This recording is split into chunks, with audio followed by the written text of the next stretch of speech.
Assalamualaikum warahmatullahi wabarakatuh. Alhamdulillahi rabbil alamin. Wassalatu wassalamu ala asyrafil anbiya'i wal mursalin. Nabiyyina Muhammadin wa ala alihi wa ashabihi ajma'in. Amma ba'd. Ikhwati fillah a'azanallahu wa iyyakum. Alhamdulillah.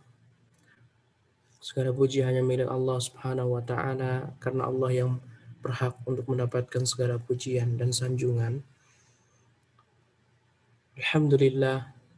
Segala puji hanya milik Allah Subhanahu wa taala yang telah memberikan keluangan waktu untuk kita, yang mana Allah memberikan taufiknya kepada kita untuk dapat menghadiri majelis ilmu.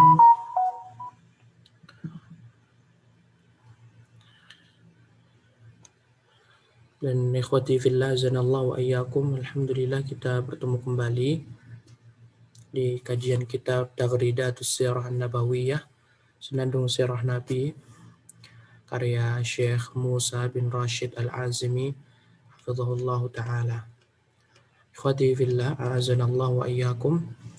Alhamdulillah pada pertemuan sebelumnya telah kita sebutkan bagaimana orang-orang Quraisy, orang-orang kafir Quraisy, mereka bersikap semena-mena terhadap Nabi SAW dan pengikut Nabi SAW, yaitu para sahabat ridwanullah alaihim ajma'in.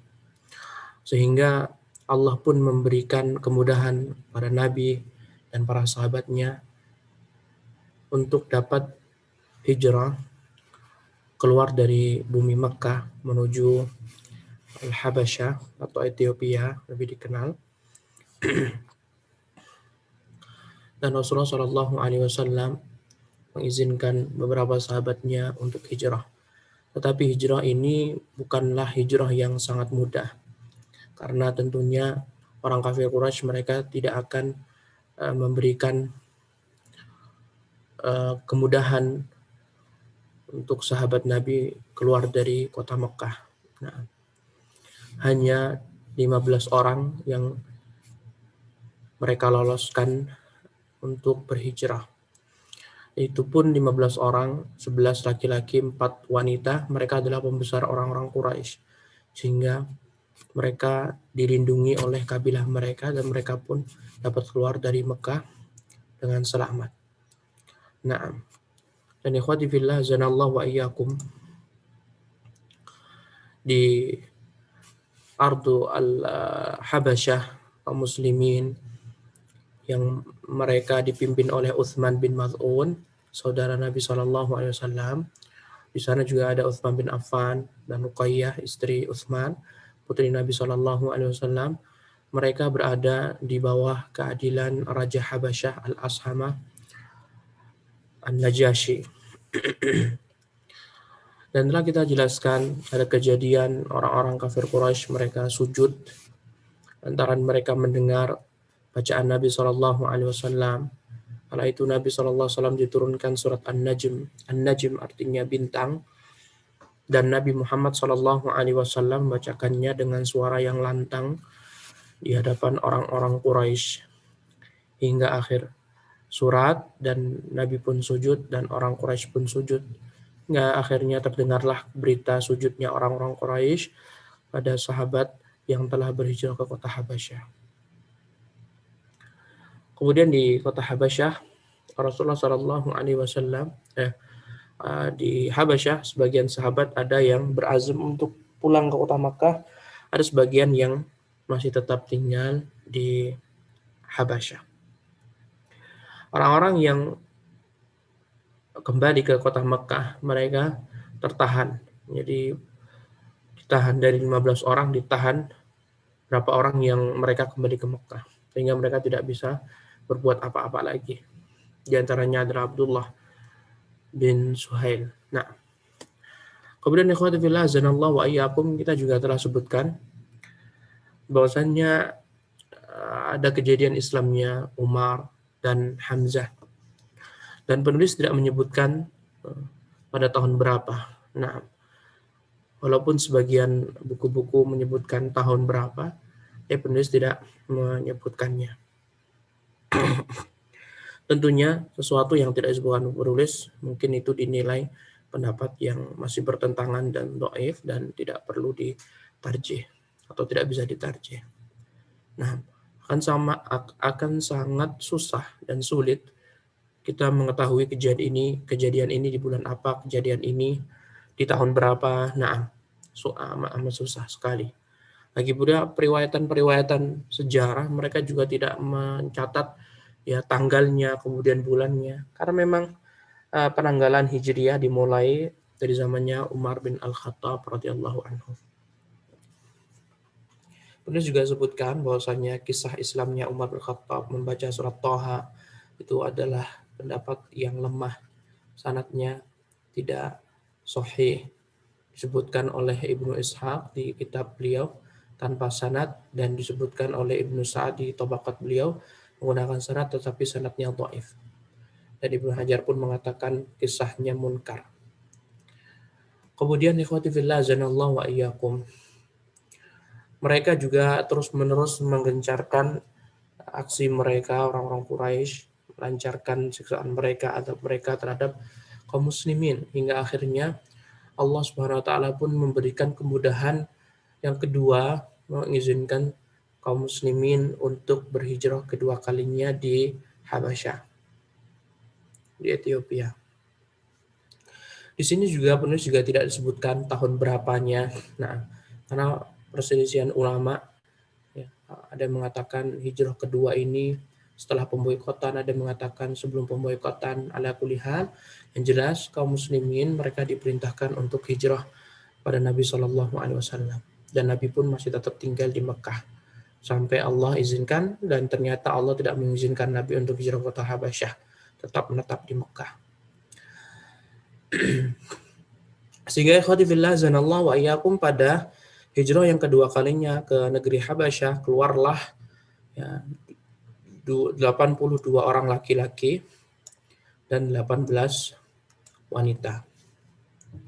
18 wanita.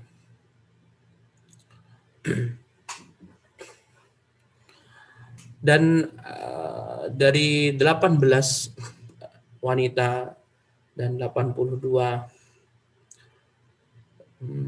laki-laki berarti 100 ya.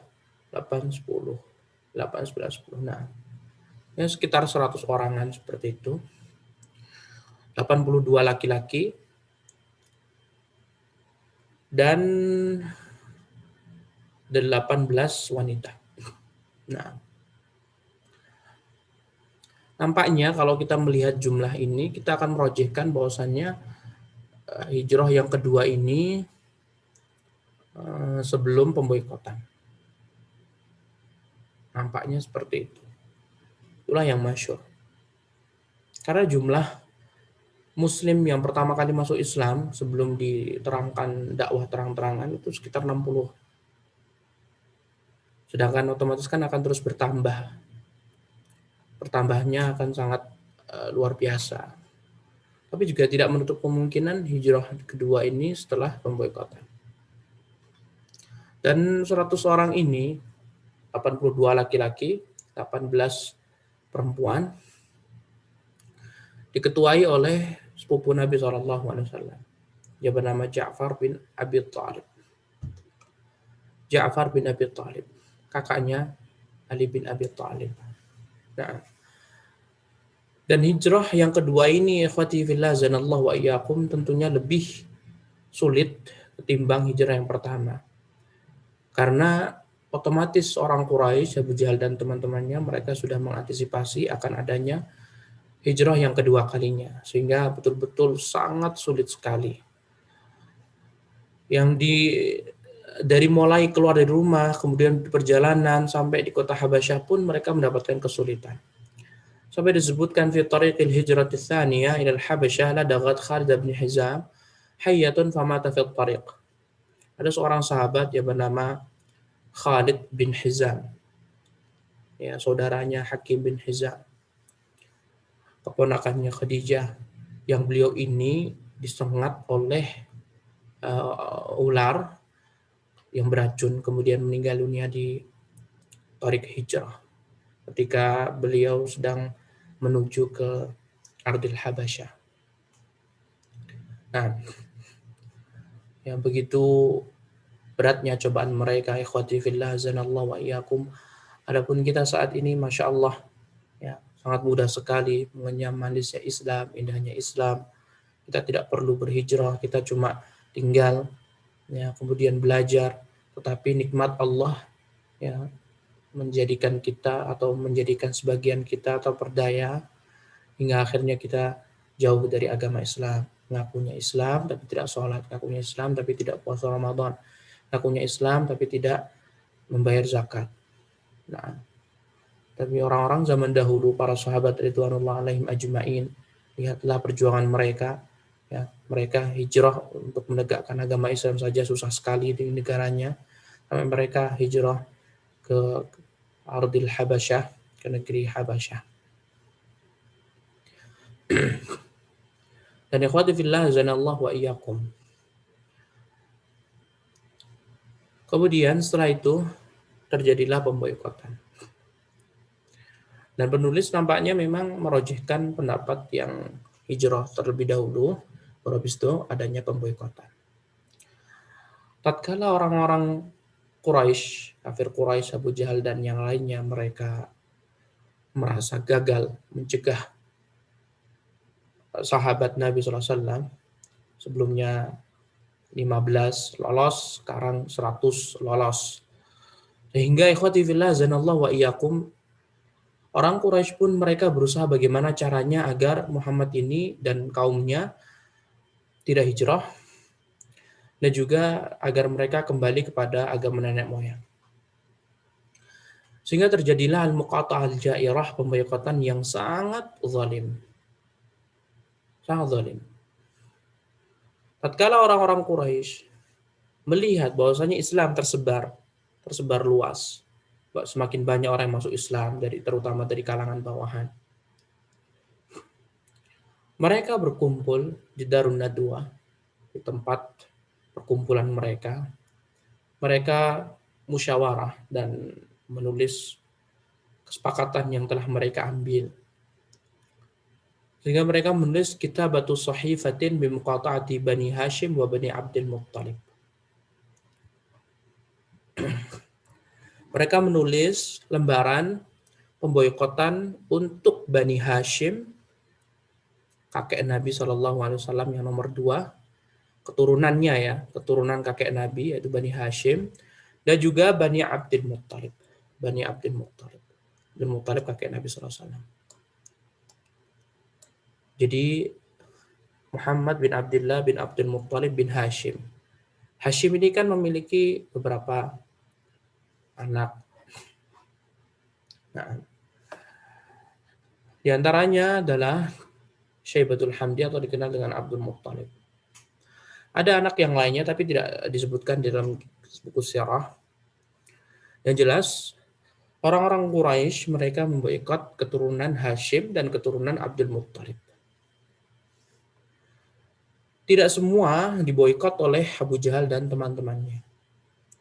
Abu Jahal juga mengatakan sebelumnya, siapa yang mau kembali kepada keyakinan nenek moyang, maka tidak masuk pemboikotan. Dan Abu Lahab pun dia berlepas diri dari Nabi Muhammad SAW dan orang-orang yang mengikuti Nabi. Dan Abu Lahab dia bersama istrinya, bersama orang-orang yang tidak mau mengikuti Nabi SAW, mereka bergabung dengan kabilahnya Abu Jahal, Bani Makhzum, dan yang lainnya. Sehingga ikhwati fillah zanallahu wa iyyakum, siapapun yang mengiman Nabi Muhammad SAW, baik dari kalangan keluarga beliau, Bani Hashim, atau selain dari Bani Hashim, seperti Umar bin Khattab dari Bani Adi, itu juga mengikuti Nabi Muhammad SAW. Mereka semuanya berkumpul di Syi'ab Bani Al-Muttalib, Abi Talib. Nah, di lembahnya Abu Talib. Mereka di sana selama 3 tahun. Nanti akan disebutkan, jadi pemboikotan berlangsung selama 3 tahun. Luar biasa. Ya. Dan ikhwati fillah zanallahu wa iyyakum, apa isi pemboikotannya? Penulis menyebutkan inti dari pemboikotannya adalah la yashtari minhum ahad, tidak ada yang boleh membeli dagangannya Bani Hashim dan Bani Abdul Muttalib. Jadi yang mengikuti Bani Hashim dan Bani Muttalib, mengikuti orang yang memboikot, orang yang diboikot oleh orang Quraisy, itu tidak hanya orang Islam, tapi kabilah-kabilah yang mau mendukung Nabi tetap boikot. Sehingga siapa yang mendukung Nabi SAW, dagangannya tidak dibeli selama 3 tahun. Wala yabi'u lahum ahad. Tidak boleh menjual barang dagangan kepada orang yang mengikuti Nabi SAW. Tidak boleh. Wala yujalisun. Tidak boleh duduk bersama Nabi dan teman-temannya. Wala yukhalitun. Tidak boleh berbaur. Wala tazawwaju minhum. Tidak boleh menikahi Bani Hashim dan Bani Abdul Muttalib. Wala yuzawijuhum ahad. Nah, tidak boleh menikahkan seorang dengan mereka. Wa'allaqu hadhihi as-sahifata al-ja'ira fi jawfil Ka'bah. Dan mereka pun Nabi Muhammad SAW dan mereka orang Quraisy meletakkan lembaran tersebut, lembaran kezaliman. Ya, mereka memutus tali silaturahmi. Padahal sebelum datangnya Nabi SAW, mereka itu sangat berpegang teguh dengan tali silaturahmi. Dan ketika Nabi SAW mengumumkan dakwah beliau, diputuslah tali silaturahmi dengan Nabi SAW. Kezaliman yang begitu luar biasa. Lembaran tersebut mereka gantungkan di dalam Ka'bah. Di dalam Ka'bah. Kemudian disebutkan di situ tajamma'a Banu Abdul Muttalib wa Banu Hashim fi syi'bin fi syi'b. Berkumpullah keturunan Abdul Muttalib dan Bani Hashim di lembah, sehingga disebut lembahnya Abu Talib. Kenapa disebut lembah Abu Talib? Karena dekat rumahnya Abu Talib. Abu Talib pamannya Nabi SAW. Dengan Syi'b Abi Talib. Yang berkumpul siapa? Keturunannya Abdul Muttalib. Abdul Muttalib kan memiliki banyak istri. Istrinya kan punya banyak anak. Dan anaknya punya anak cucu. Nah, mereka berkumpul di situ. Tapi yang mau mengikuti Nabi SAW, yang mau mendukung dakwah Nabi SAW, walaupun dia kafir. Karena nggak semua yang mendukung Nabi SAW itu kafir, Muslim. Nah, ada sebagian mereka yang kafir kala itu, seperti Abu Talib. Abu Talib dia masih kafir. Bahkan sampai hayatnya dia kafir. Tapi dia tetap membantu Nabi SAW. Dan di situ. Abbas bin Abdul Muttalib juga masih kafir. Abbas bin Abdul Muttalib masuk Islam nanti ketika Fathu Makkah. Hamzah sudah masuk Islam. Nah, dan juga keturunannya Bani Hashim secara umum ikut. Dan sahabat-sahabat yang mereka di luar dari Bani Abdul Muttalib sama Bani Hashim, mereka juga ikut diboikot dan mereka berada di lembahnya Abdul Muttalib. Mereka meninggalkan rumah mereka selama 3 tahun.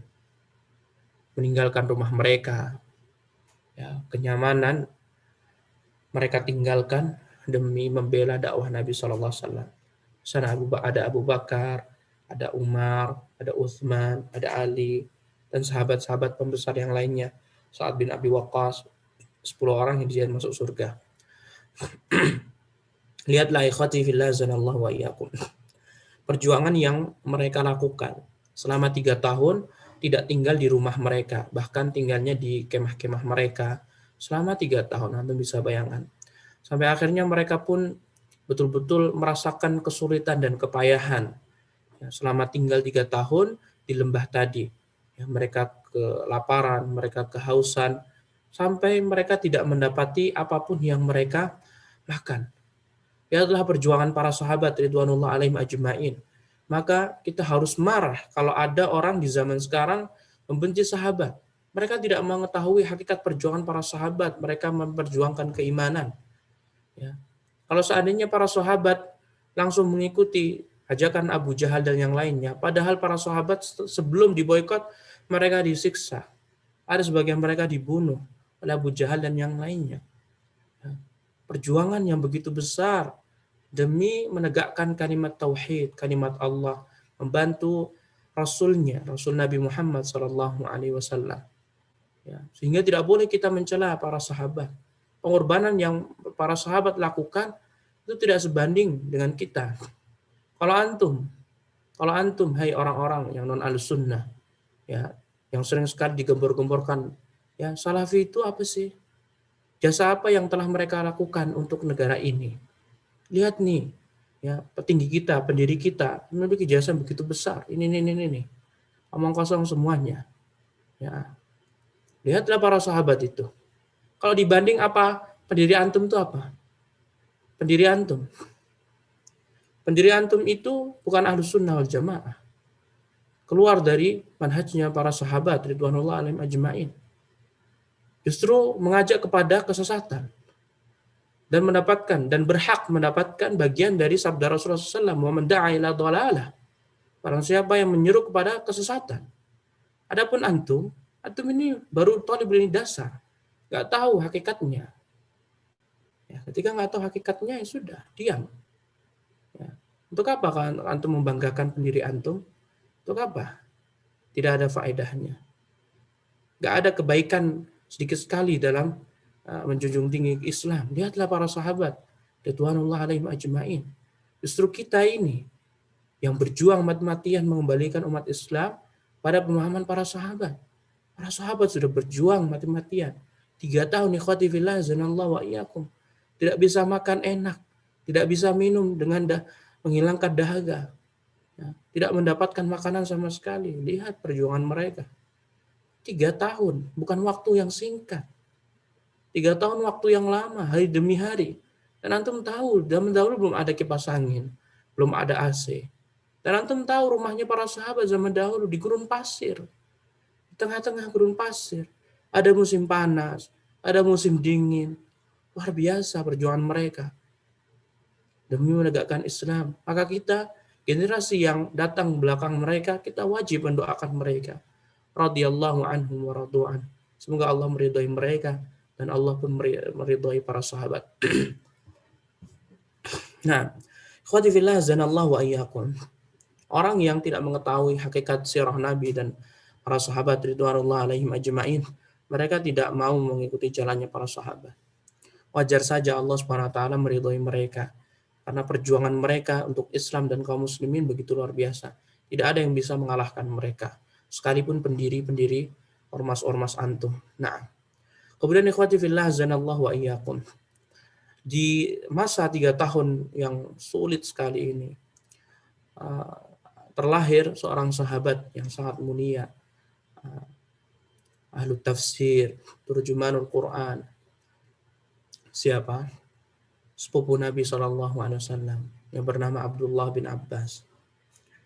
Lahirlah seorang sahabat, habru hadhil ummah, ya, tintanya umat Islam, orang yang paling alim zamannya, yang mendapatkan doa Nabi SAW ketika kecil, Allahumma faqihhu fid din wa 'allimhu ta'wil.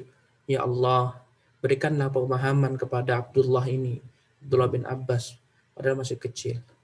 Pemahaman dalam agama Islam, wa'allimhu ta'wil, dan ajarkanlah Abdullah bin Abbas ini tafsir Al-Quran ya Allah. Hadis sahih riwayat Imam Ahmad. Doa Nabi SAW untuk Abdullah bin Abbas radhiyallahu ta'ala anhu. Lihatlah ikhwati fillah zanallahu wa iyyakum. Kasih sayang Nabi SAW dan kepada anak kecil, kepada sepupu beliau yang masih kecil, Abdullah bin Abbas. Dan juga lihatlah Rasulullah SAW menggunakan masa sulit beliau selama 3 tahun ini, ya, kesusahan makan, kesusahan minum, beliau gunakan untuk berbagi kebaikan. Di antaranya adalah mendoakan, ya, mendoakan sahabat Abdullah bin Abbas yang kala itu baru lahir. Padahal waktu itu Abbas belum masuk Islam. Abbas masih kafir. Nah, ketika lahir Abdullah bin Abbas di masa pemboikotan itu selama 3 tahun, Rasulullah SAW mendoakan, Allahumma faqihhu fid din. Ya Allah, fahamkanlah Abdullah bin Abbas ilmu agama. Dari sini jelas sekali kedudukan ilmu agama. Ya. Ilmu yang Allah muliakan, ilmu yang Allah puji di Al-Quran dan Hadis, itu hanyalah ilmu agama, bukan ilmu dunia. Matematika, fisika, biologi, IPA, semuanya tidak ada faedahnya. Semuanya terhinakan. Ad-dunya mal'unun wa mal'unun ma fiha illa dzikrallah wa mawalah. Dunia itu hina. Dan apa yang berkaitan tentang dunia itu hina. Semuanya hina. Kecuali berzikir kepada Allah dan apa yang mengikutinya. Seperti menuntut ilmu. Menuntut ilmu, Allah Subhanahu wa taala unggulkan. Ketika antum mempelajari takhasus ilmu duniawi, kalau antum tidak niatkan untuk membantu kaum muslimin, antum tidak akan mendapatkan pahala sama sekali. Gak akan Allah angkat derajat antum. Tapi ketika antum menuntut ilmu agama dan juga menuntut ilmu selain agama, misalnya matematika, IPA, fisika, biologi, bahasa Inggris, bahasa Indonesia, dan yang lainnya, tujuannya untuk membantu kaum muslimin agar tidak dibodohi oleh non-muslim, maka itu terpuji. Antum akan mendapatkan pahala lantaran niat antum, bukan zatnya. Tapi untuk zat ilmu yang mulia adalah ilmu agama semata.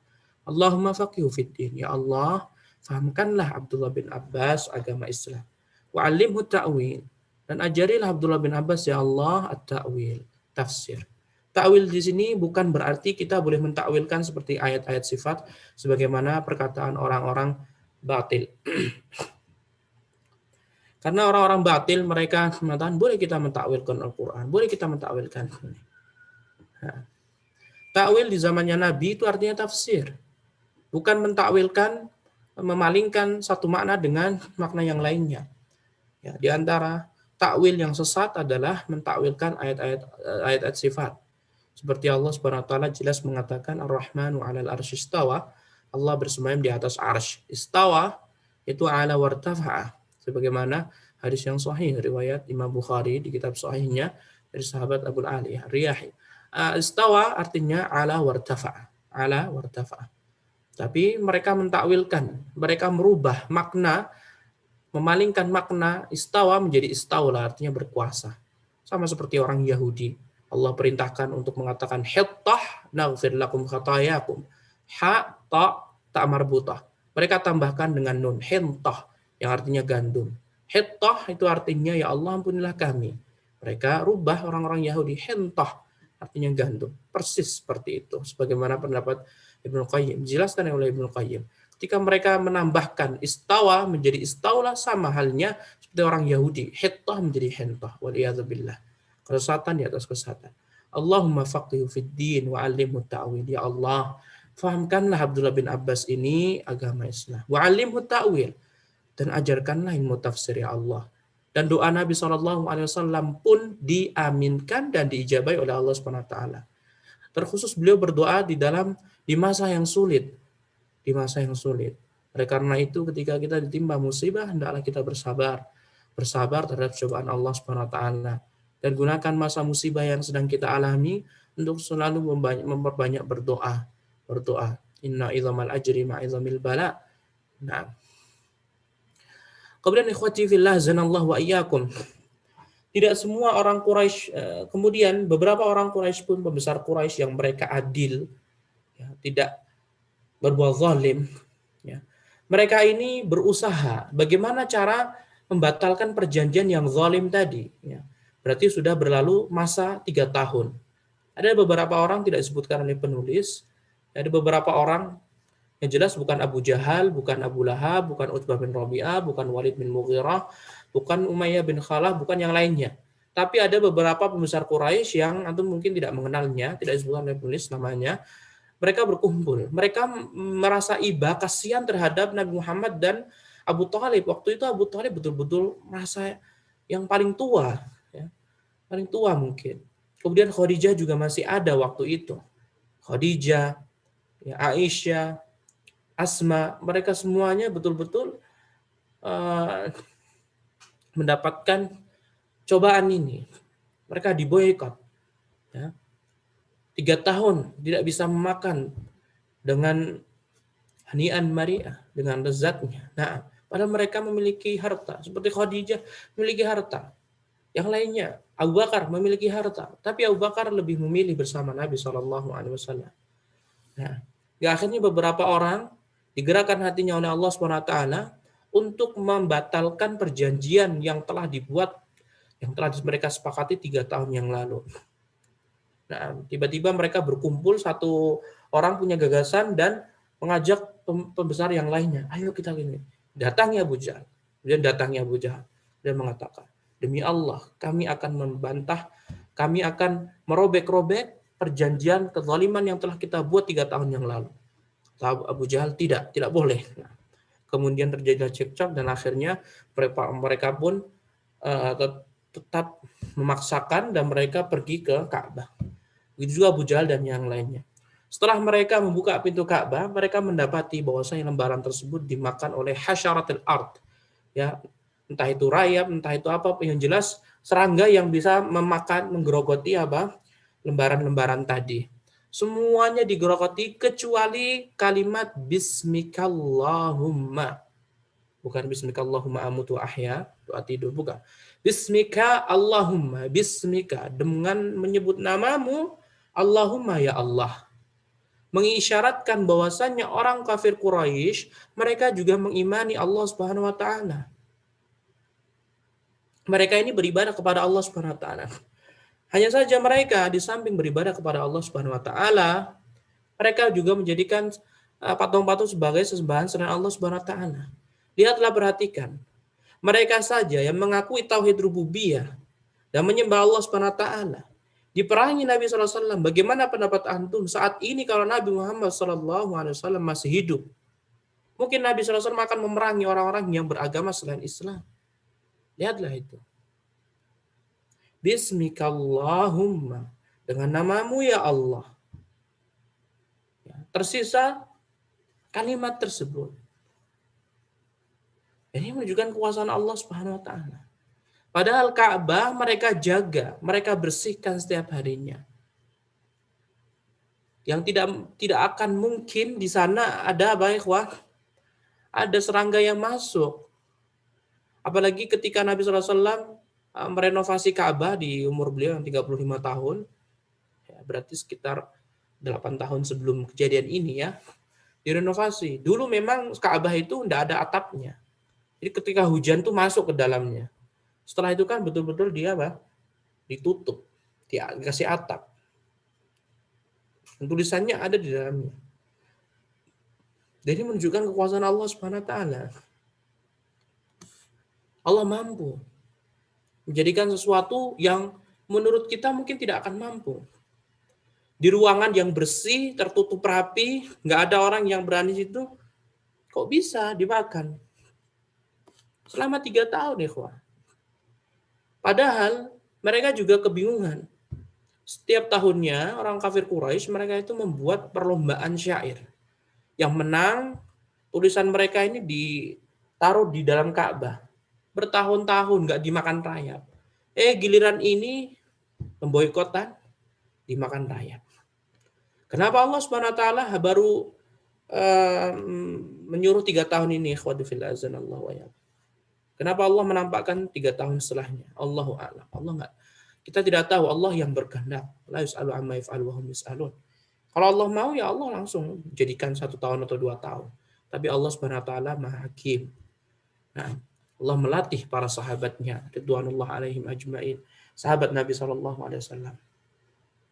Hingga akhirnya ikhwati fillah zanallahu wa iyyakum, ya, ketika mereka melihat keajaiban yang begitu luar biasa, lembaran kezaliman tersebut dimakan oleh rayap, ya, bahasa antum. Kemudian orang-orang pengikut Nabi SAW, keturunan Abdul Muttalib, keturunan Hashim, mereka semuanya disuruh kembali ke rumah masing-masing. Abu Bakar kembali, kemudian Utsman kembali ke rumahnya. Nah, Utsman tidak ya ikhwah. Utsman di mana? Habasyah. Kalau tadi ini butuh Utsman berarti tidak ya. Utsman di Habasyah. Nah, Abu Bakar, Umar, dan Ali. Kemudian ikhwati fillah zanallahu wa iyyakum. Setelah itu antum bisa bayangkan. Selama 3 tahun nggak makan dan minum. Atau makan dan minum ya sebisa mereka. Luar biasa. Hingga akhirnya hal ini menghantarkan Abu Thalib dan Khadijah sakit. Dan mungkin kita yakini pasti ada sahabat-sahabat yang lainnya yang sakit juga. Hanya saja mungkin mereka tidak terkenal sehingga tidak disebutkan dalam tarikh dan sirah. Hingga sakitlah Abu Thalib. Ditambah lagi umur beliau yang waktu kala itu sudah berumur, ya, karena paman tertua Nabi Shallallahu Alaihi Wasallam. Nah, dan Nabi Shallallahu Alaihi Wasallam umurnya berapa kala itu? 50 tahun. Ya, karena Nabi SAW diutus menjadi nabi umur 40 tahun, pemboikotan terjadi tahun ke-7 ya. Kemudian 10 keluar. Nah, keluarnya berarti Nabi 40 tambah 10 berarti 50 tahun. Berarti Anda bisa bayangin Abu Thalib umurnya berapa? Entah 80, entah 70 atau 90, enggak tahu. Yang jelas setelah pemboikotan selesai, Abu Thalib ya diberikan sakit oleh Allah Subhanahu wa taala.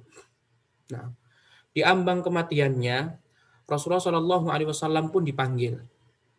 Ya, bahwasanya paman beliau sedang sekarat, mau meninggal dunia.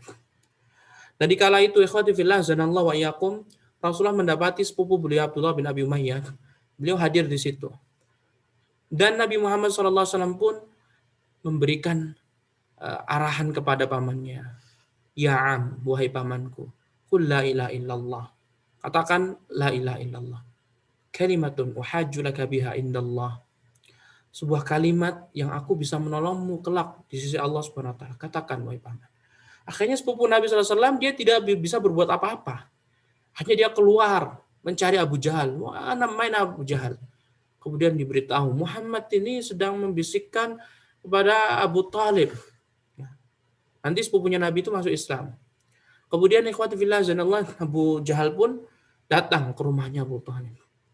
Langsung tiba-tiba duduk sampingnya Abu Thalib dan Nabi juga di sebelah sampingnya lagi. Ketika Nabi SAW mengatakan, wahai pamanku, ucapkan la ilaha illallah. Sebuah kalimat aku bisa menolongmu kelak di hari kiamat. Kata Abu Jahal, atarghabu an millati Abdul Muttalib? Apakah kamu membenci agamanya ayahmu?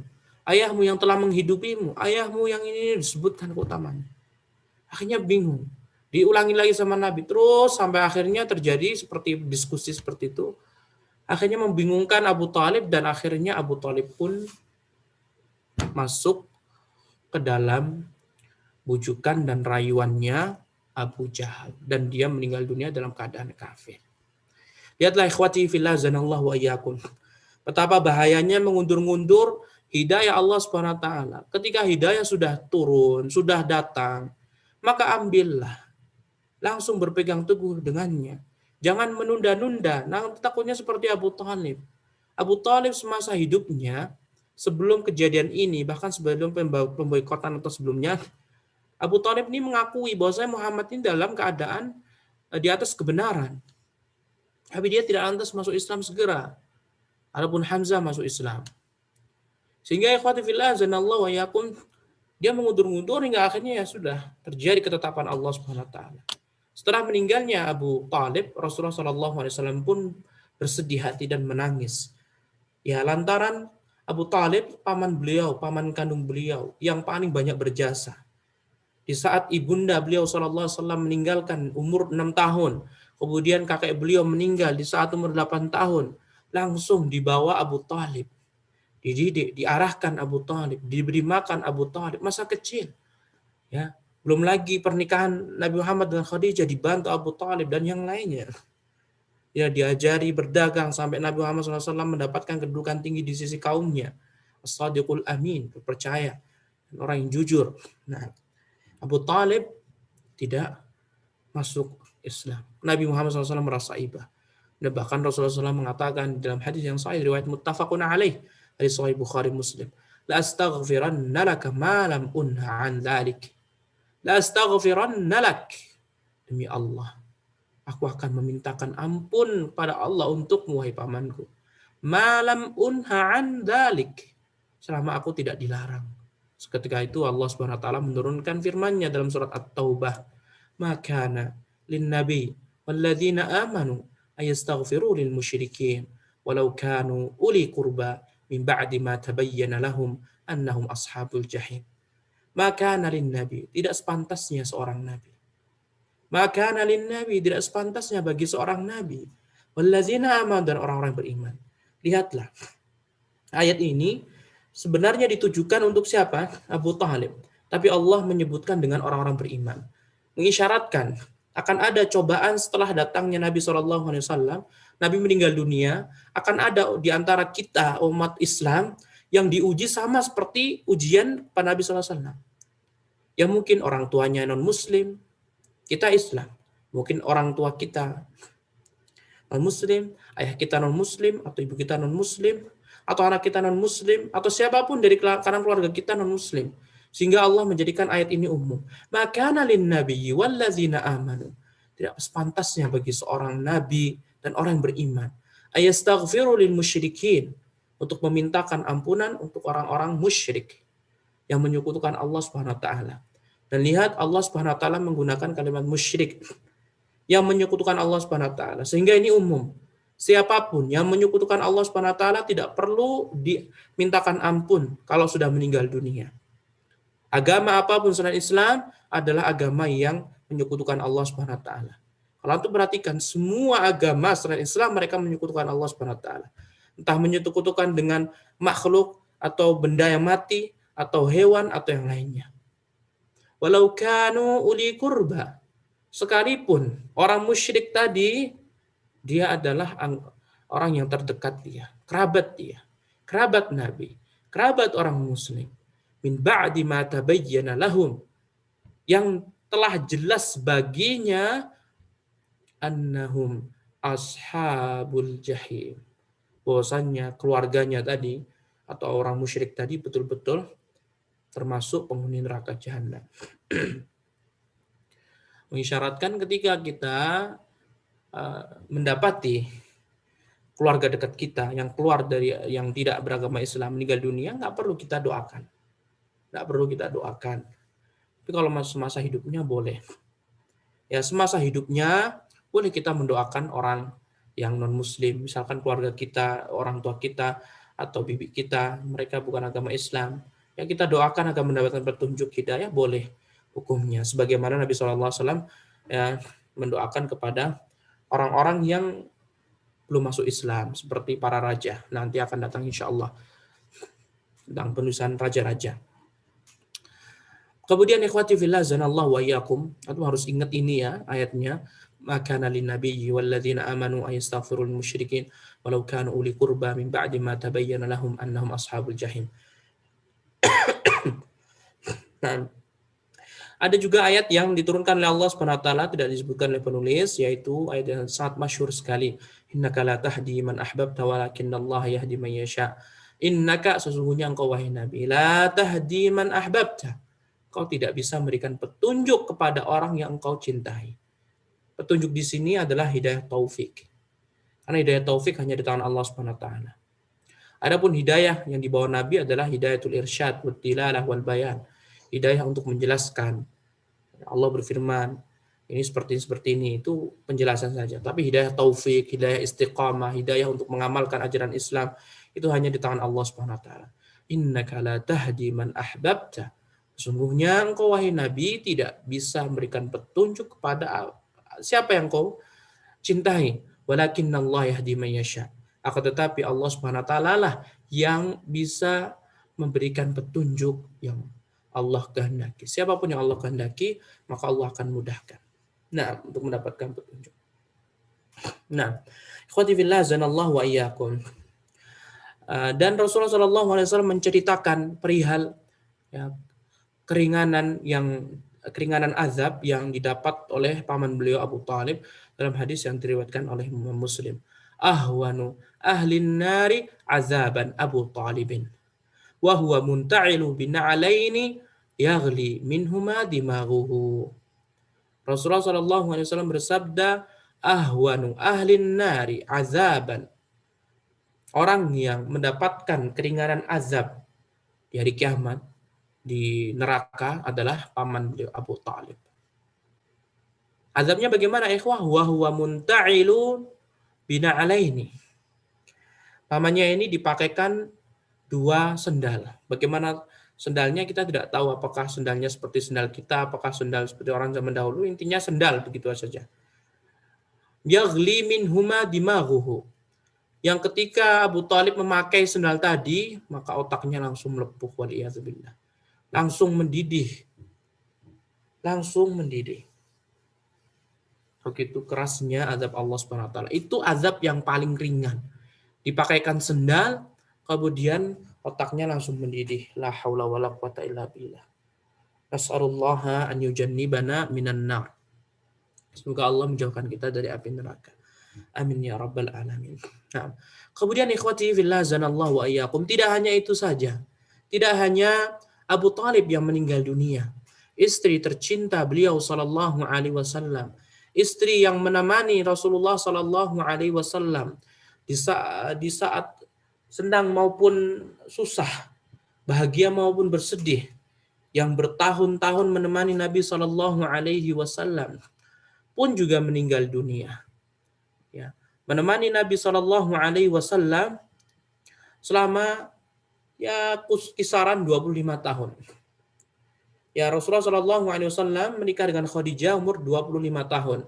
Sedangkan Khadijah meninggal setelah pemboikotan, jarak beberapa hari dengan paman beliau Shallallahu Alaihi Wasallam. Dan kala itu Rasulullah berumur 50 tahun. Tinggal kurangi saja 50 kurangi 25, hasilnya 25 tahun. Jadi 25 tahun Khadijah ya bersama Nabi SAW. Tidak ada istri-istri Nabi yang lebih lama bersama Nabi kecuali Khadijah. Yang paling lama banget ya Khadijah. Selama 25 tahun membantu dakwah Nabi, ya, mengingat masa-masa dahulu yang menguatkan Nabi SAW.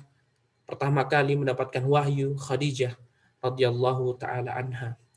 Istri dari anak-anak beliau sallallahu alaihi wasallam, Ibunda Al-Qasim, Ibunda Zainab, Ibunda Ruqayyah, Ibunda Ummu Kulthum, Ibunda Fatimah, dan Ibunda Abdullah.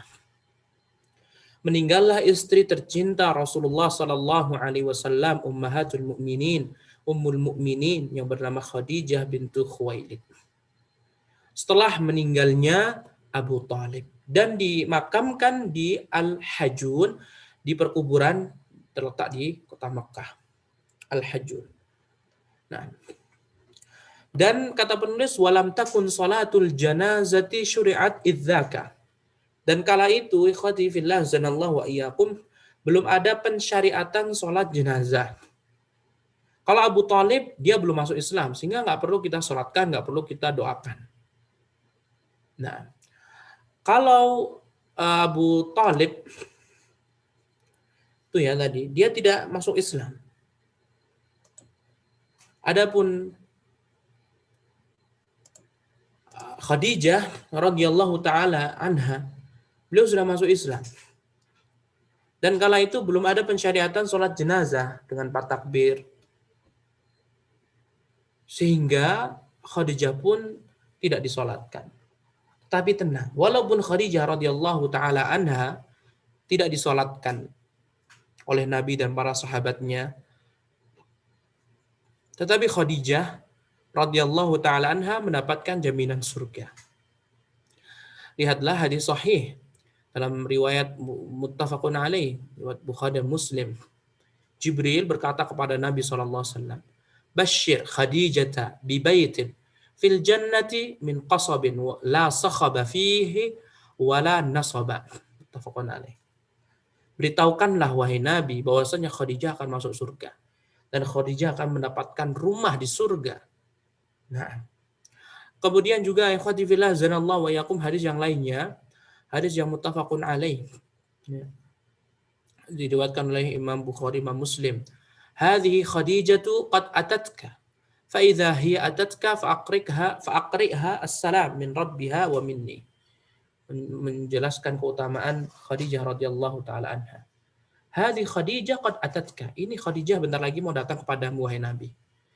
Fa idza hiya atatka, kalau Khadijah sudah sampai, fa'aqriha as-salam min rabbiha, kabarkanlah kepada Khadijah istrimu wahai Nabi bahwasanya dia mendapatkan salam. Dari siapa?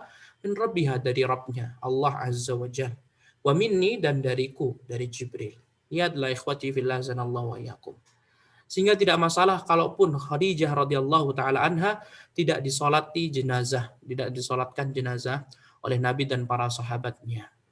Jelas Khadijah mendapatkan jaminan masuk surga. Ya, ada rumah khusus untuk Khadijah di surga, dan Khadijah sahabat yang mendapatkan salam dari Allah dan malaikat Jibril. Dan masih ada hadis yang lainnya yang tidak disebutkan oleh penulis, ya, antaranya Khadijah menjadi pemimpin di surga. Sehingga ikhwati fillah zanallahu wa iyyakum, hazina Rasulullah sallallahu alaihi wasallam ala wafati ammihi Abi Talib wa zawjatihi Khadijah wa lam yathbut annahu samma hadzal 'am bi'amil huzni. Sehingga Rasulullah sallallahu alaihi wasallam bersedih atas meninggalnya paman beliau Abu Talib dan istri beliau Khadijah radhiyallahu taala anha. Dan kata penulis, walam yathbut annahu samma hadzal 'am bi'amil husni. Tidak ada hadis sahih, riwayat sahih yang menjelaskan bahwasanya tahun itu adalah tahun kesedihan. Tidak ada istilah dengan tahun kesedihan. Ya. Nanti takutnya jatuhnya nanti ke tatayur, enggak boleh. Bi'amil huzni, dengan tahun kesedihan. Tapi istilah amul huzni ini sangat masyhur dan melekat di buku-buku sirah, di mayoritas ulama sirah pun juga menyebutkan. Bahkan mungkin nanti bisa dapati di Rahiqul Maktum juga ada kalimat amul huzni, tahun kesedihan. Nah, dan kalau antum perhatikan ikhwati fillah azanallahu wa iyyakum. Di tahun itu mungkin memang betul-betul cobaan yang luar biasa untuk Nabi SAW dan para sahabat pada umumnya. Karena antum bisa bayangin, walaupun tidak ada riwayat-riwayat yang menjelaskan, tapi setidaknya antum bisa bayangkan selama 3 tahun, mereka kesusahan makan dan minum. Ya, mereka kesusahan makan dan minum. Tidur saja mungkin mereka tidak bisa. Ditambah mereka berlalu 3 kali musim panas dan 3 kali musim dingin. Dan mereka hanya beralaskan tikar biasa dan kemah-kemah. Mereka tidak di dalam bangunan, ikhwati fillah zanallahu wa iyyakum. Karena mereka dikumpulkan di lembahnya Abu Talib, dekat rumahnya Abu Talib. Sedangkan Abu Talib sendiri juga tidak memiliki rumah yang sangat luas yang bisa menampung semuanya, tidak sama sekali. Sehingga mereka luar biasa cobaan yang mereka dapatkan dari Allah Subhanahu wa taala, dan mereka pun bersabar. Tentunya akan ada beberapa sahabat yang mereka meninggal dunia sama seperti Khadijah dan paman beliau, terutama yang tua-tua, terutama yang ini. Sehingga ya mungkin wajar saja kalau sebagian ulama mengatakan amul huzni, tahun kesedihan.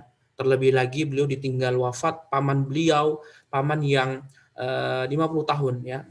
50 tahun membimbing Nabi SAW, kemudian istri beliau selama 25 tahun menemani dakwah beliau ya. Bunda dari anak-anak beliau meninggal dunia. Dan ditambah lagi sahabat-sahabat yang lainnya tentunya. Sehingga Rasulullah SAW memang mendapatkan cobaan yang begitu berat. Lihatlah cobaan Rasulullah dan para sahabatnya. Asyaddun nas bala'an al-anbiya. Orang-orang yang paling berat cobaannya adalah para nabi. Tsummal amsal. Kemudian yang setara dengan keimanan Nabi seperti Abu Bakar As-Siddiq. Kemudian setara dengannya terus sampai akhirnya iman kaum muslimin pada umumnya. Jadi musibah itu tergantung dengan keimanan. Cobaan yang Allah berikan kepada kita sesuai dengan keimanan kita. Lihatlah, keimanan para sahabat ini ingin diuji oleh Allah Subhanahu wa taala. Ahasiban nas ayyutraku ayyaqul amanna wa hum la yuftanun? Apakah manusia itu mengira ketika mereka sudah beriman dan mengatakan syahadat mereka tidak akan diuji oleh Allah Subhanahu wa taala? Tidak. Allah Subhanahu wa taala akan menguji, ya, diuji keimanan kita, ikhwati fillah zanallahu wa iyyakum. Agar ketika kita lolos kita bisa naik keimanan yang lebih tingkat lagi. Nah, ikhwati fillah azanallahu wa iyyakum. Mungkin ini yang dapat kita sampaikan pada pertemuan yang akan datang. Allah Subhanahu wa taala merintahkan Nabi Muhammad SAW untuk menikahi Aisyah dan Saudah binti Zam'ah. Nah, wallahu taala alam. Semoga Allah Subhanahu wa taala memberikan kepada kita rasa cinta yang berlebihan untuk Nabi sallallahu alaihi wasallam. Semoga Allah Subhanahu wa taala memberikan petunjuk kepada kita dan mengistiqomahkan kita untuk selalu mengikuti sunnah Rasulullah SAW dan sunnahnya para sahabat. Karena kita sudah mengetahui betapa beratnya cobaan mereka, cobaan yang Allah timpakan kepada mereka, dan betapa bersabarnya mereka terhadap ujian yang Allah berikan. Selama 3 tahun tidak bisa merasakan makanan yang lezat dan nikmat, minuman yang bisa melepaskan dahaga. Wallahu ta'ala a'lam. Wabillahi taufiq. Wa sallallahu wa sallama ala nabiyyina Muhammad wa ala alihi wa sahbihi wa sallama tasliman katsira. Wassalamualaikum warahmatullahi wabarakatuh.